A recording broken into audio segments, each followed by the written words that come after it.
যুক্তরাষ্ট্র ও ইউক্রেনের মধ্যে বৃহস্পতিবার একটি সমঝোতা স্মারক স্বাক্ষর হয়েছে।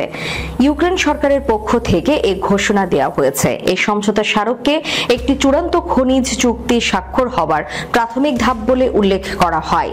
এইদিকে শুক্রবার প্যারিসে ইউরোপীয় ও ইউক্রেনীয় নেতাদের সঙ্গে বৈঠকের পর মার্কিন পররাষ্ট্রমন্ত্রী মার্কো রুবিও বলেছেন, রাশিয়া ইউক্রেন শান্তি চুক্তি বাস্তবায়নের ক্ষেত্রে শীঘ্রই স্পষ্ট অগ্রগতির ইঙ্গিত না পেলে প্রচেষ্টা থেকে সরে দাঁড়াতে পারেন মার্কিন প্রেসিডেন্ট ডোনাল্ড ট্রাম্প। ইউক্রেনের সঙ্গে যুক্তরাষ্ট্রের খনিজ চুক্তির প্রস্তাবটি এসেছে মার্কিন প্রেসিডেন্ট ডোনাল্ড ট্রাম্পের কাছ থেকে। গত ফেব্রুয়ারিতে প্রাকৃতিক সম্পদ খাতে পারস্পরিক সহযোগিতা সংক্রান্ত একটি চুক্তি স্বাক্ষরের জন্য দুই দেশের প্রস্তুতি থাকলেও ট্রাম্প এবং ইউক্রেনীয় নেতা ভলোদিমির জেলেনস্কির মধ্যে ওভাল অফিসে হট্টগোল হওয়ার পর তা বিলম্বিত হয়।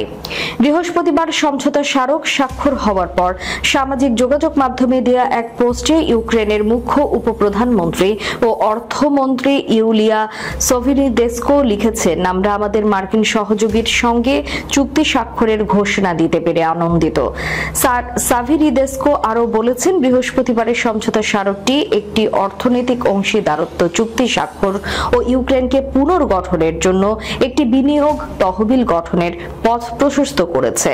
ওভাল অফিসে ট্রাম্প ও জেলেনস্কির মধ্যে হট্টগোল হওয়ার পর কিয়েভের কর্মকর্তারা যুক্তরাষ্ট্রের সঙ্গে সম্পর্ক স্বাভাবিক করার চেষ্টা চালিয়ে যেতে থাকেন।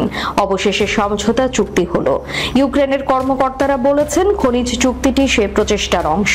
ট্রাম্প বলেছেন, মূল চুক্তিটি আগামী সপ্তাহে স্বাক্ষর হতে পারে, তবে চুক্তিটি কবে নাগাদ স্বাক্ষর হতে পারে এই ব্যাপারে ইউক্রেনীয় পক্ষ কোনো ইঙ্গিত দেয়নি। শান্তি চুক্তির প্রচেষ্টা পরিত্যাগের হুমকি ট্রাম্পের। মার্কো রুবিও বলেন, আমরা এই প্রচেষ্টা সপ্তাহের পর সপ্তাহ বা মাসের পর মাস চালিয়ে যেতে পারি না। এখন খুব দ্রুতই আমাদের বুঝতে হবে, আমি বলছি কয়েক দিনের মধ্যেই বোঝা দরকার এই চুক্তিটি আগামী কয়েক সপ্তাহের মধ্যে সম্ভব কিনা।